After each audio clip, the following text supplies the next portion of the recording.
I want to talk about this matchup tomorrow in Boston. The Celtics hosting the small ball Rockets. Look, they played once before, and the Celtics, you'd think going in with their lineup, could run with the Rockets, but they lost that game. Houston came in and beat them. So what can Boston do to adjust here and combat these smaller lineups? Well, I mean, it's difficult because it's new, but they're going to have to try to make it work. I mean, Houston is trying something new, and teams are having to adjust on the fly. And, you know, they got the best score in the game. So when you try to play small ball, you're putting yourself at a deficit because now you don't have a rim protector. For me, I think Boston has the best talent, and I think they should win in the small ball battle. Other than James Harden being the X factor, they have the talent that they should be able to outscore them. So if you were defending James and Russ the way they're going now, not the way they did last season or at the beginning of this season where it was dribble, dribble, dribble, shoot, but where they are running up and down, getting so much in transition, and when he outlets to Russ, Russ for a while was still trying to clank three-pointers. Now Russ is just using that driving lane to go to the basket. So what would you do if you're on the court against these guys?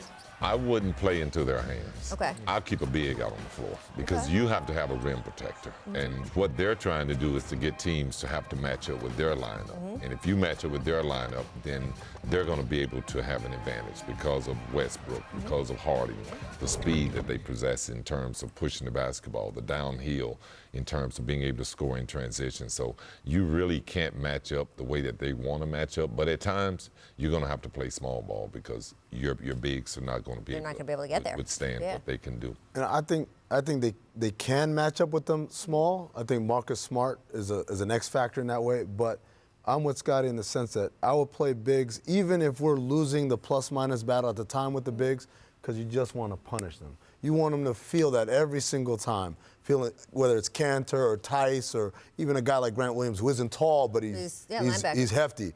You want them to feel that physicality throughout the game so that when we do go small, they're a little tired and worn, almost like rope-a-dope fashion.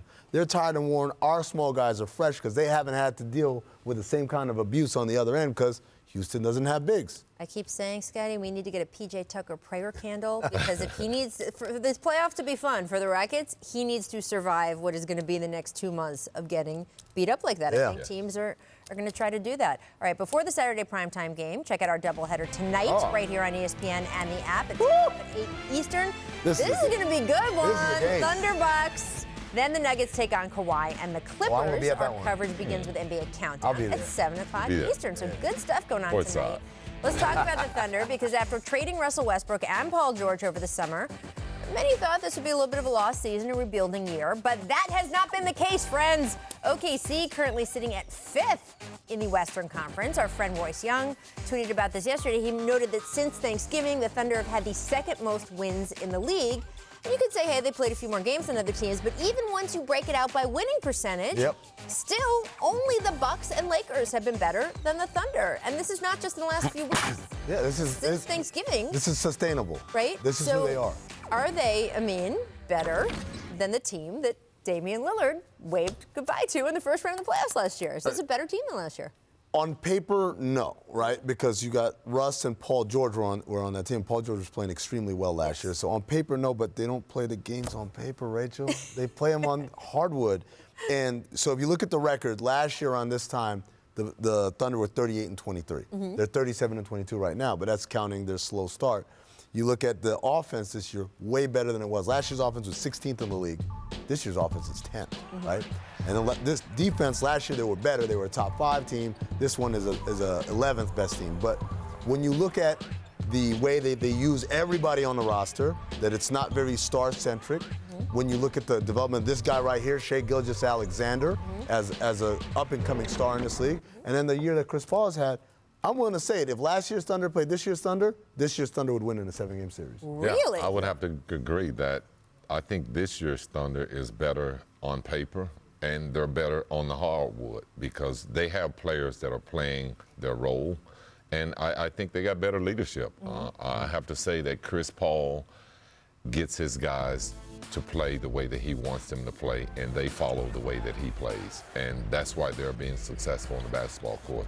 They don't come down. They don't take bad shots. They don't give up on the defensive end. They play hard every possession. And I think that all is a feed from the way Chris Paul plays and the way that he gets his guys to believe that they have to play that way to win. They know that they're undermanned. They know that Chris Paul is not a LeBron James and he's going to dominate in scoring, but his leadership and his way that he guides his guys turns out to be wins. I tell you, the biggest way you can see that is in their execution in close games, overtime games, 3 points or less. That comeback they had, I have said that sentence out loud talking about Thunder highlights all season. Came from behind and won, came from behind and won. That team has done it over and over. Execution, and that's something that comes from a guy like Chris Paul, that attention to detail you need to make the right play over and over again. Well, they're not as talented, but they got better leadership. But this is a question to me also of fit, right? Because Chris Paul, obviously, we know he's an elite player, going to be a Hall of Famer. The fit with James Harden, while it actually worked out better with some of the X's and O's and Mike putting them in a good position together, didn't work in the end when you look at their on-off numbers together. When they were on the court together, Chris Paul's numbers went down. They just weren't as good. And it led a lot of people to say he's getting old, he's past it, whatever. He goes to this team where it is, as you point out, a younger group of guys who are more willing to work in a different way than someone who's a superstar like James Harden. He's an all-star. It's a better fit. He becomes an all-star. Right? It's a better fit. And that is why I always think fit is such a big deal. This is a better fit for Chris Paul. And people said, oh, he's going to be sorry, it's going to be tough for Chris Paul not making the playoffs this year. Chris Paul is going to make the playoffs this year. Might get home court.